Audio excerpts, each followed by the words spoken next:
100 এর পক্ষ থেকে স্বাগতম জানাচ্ছি। সম্মানিত সুধী, আমি এখন অবস্থান করতেছি দেলদুয়ার সদর উপজেলা দুল্লা যে একটি বেইলি ব্রিজ আছে, সেই ব্রিজে আমি অবস্থান করতেছি। আমরা বিগত জানতে পেরেছি যে গত রাত্রি 12টার সময় এই ব্রিজটি পড়ে ভেঙে গেছে, একটি ট্রাক নিচে পড়ে গেছে এমনটা আমরা জানতে পেরেছি। কিন্তু যে ট্রাকে 4 জন যাত্রী ছিল তারা কেউ হতাহতের কোনো খবর আমরা পাইনি।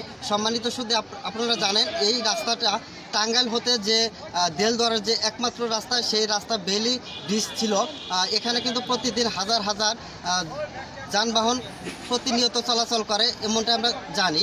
কিন্তু এই ব্রিজটি ভেঙে যাওয়ার পরে কিন্তু বিশাল একটা ক্ষতি হয়েছে, চলাচলে বিঘ্ন ঘটেছে এবং বিকল্প পদ্ধতিতে কিন্তু এখানে নৌকা দিয়ে পারাপার হওয়ার চেষ্টা করতেছে। সম্মানিত সুধী, সার্বিক চিত্র আমি আপনাদের দেখানোর চেষ্টা করব আমাদের সাথে। সম্মানিত সুধী, আপনারা দেখতে পাচ্ছেন এখানে কিন্তু খুব দ্রুত গতিতে কিন্তু বেলা 1টা থেকে কিন্তু রোড চান্স হাই তারা কিন্তু কার্যক্রম শুরু করেছে। আমাদের যতটুকু জানিয়েছেন এখানে প্রায় 12 ঘন্টার মধ্যে এই কাজ সমাপ্ত করবে এবং যোগাযোগ নতুন করে আবার পুনরায় করবে এমনটাই আমরা জানতে পেরেছি। সম্মানিত সুধী, এখানে পানির নিচে অনেক কিন্তু যন্ত্রাংশ কিন্তু পড়ে গেছে, সেগুলো কিন্তু উদ্ধার করতে হবে, উদ্ধার করে কিন্তু নতুন প্রক্রিয়া কিন্তু কাজ করতে হবে এমনটাই দেখতে পাচ্ছি।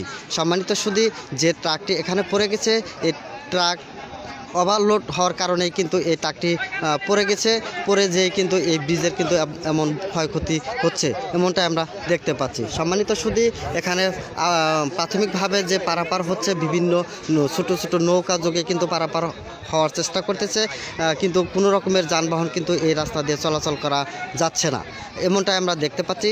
সম্মানিত সুধী, আপনারা দেখতে পাচ্ছেন এখানে কিন্তু এই সেতুটা কিন্তু দীর্ঘ 7 বছর আগে কিন্তু অত্যন্ত এইভাবেই কিন্তু ভেঙে পড়েছিল, পরবর্তীতে কিন্তু মেরামত করা হয়েছিল। কিন্তু এই ঝুঁকিপূর্ণ সেতু কিন্তু এভাবেই পারাপার হয় প্রতিনিয়ত সর্বসময় মানুষজন এবং বিভিন্ন যানবাহন। সম্মানিত সুধী, আপনারা দেখতে পাচ্ছেন আমি কিন্তু সার্বিক চিত্র আপনাদের দেখানোর চেষ্টা করতেছি।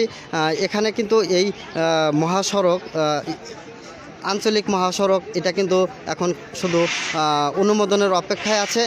আমরা যতটুকু জানতে পেরেছি দ্রুত সময়ের মধ্যেই এই সেতুটি পুনর্নির্মাণ করে আঞ্চলিক মহাসড়কে পরিণত হবে এমনটাই আমরা জানতে পেরেছি। সম্মানিত সুধী, এই দেলদুয়ার, লাউহাটি, কেদারপুর যত অঞ্চলে মানুষ আছে তাদের কিন্তু একমাত্র এই রাস্তাটাই কিন্তু ব্যবহার করতে হয়। টাঙ্গাইল থেকে কিন্তু এই রাস্তা ছাড়া কিন্তু বিকল্প কোনো রাস্তা নেই এই অঞ্চলের জন্য। কিন্তু এই রাস্তা দিয়ে যে চলাচল করে, এই রাস্তা ভেঙে যাওয়ার কারণে কিন্তু অত্যন্ত ক্ষতির সম্মুখীন হচ্ছে এবং চলাচল কিন্তু বিঘ্ন ঘটেছে এমনটাই আমরা দেখতে পাচ্ছি। আমরা দেখতে পাচ্ছি এখানে কিন্তু অনেক রকমের গণমাধ্যম কর্মী কিন্তু এখানে এসেছেন এবং পুলিশ প্রশাসনকেও আমরা দেখতে পাচ্ছি এবং দুর্বার গতিতে কিন্তু তারা কার্যক্রম পরিচালিত করতেছে। এবং এই টাঙ্গাইল থেকে যে দেলদুয়ার দিকে যাওয়ার যে রাস্তাটি, সেই যানবাহন কিন্তু যেতে পারতেছে না, কিন্তু দুই সাইডে কিন্তু 2 রকমের স্থানান্তরিত করতে হয়েছে এমনটাই আমরা দেখতে পাচ্ছি।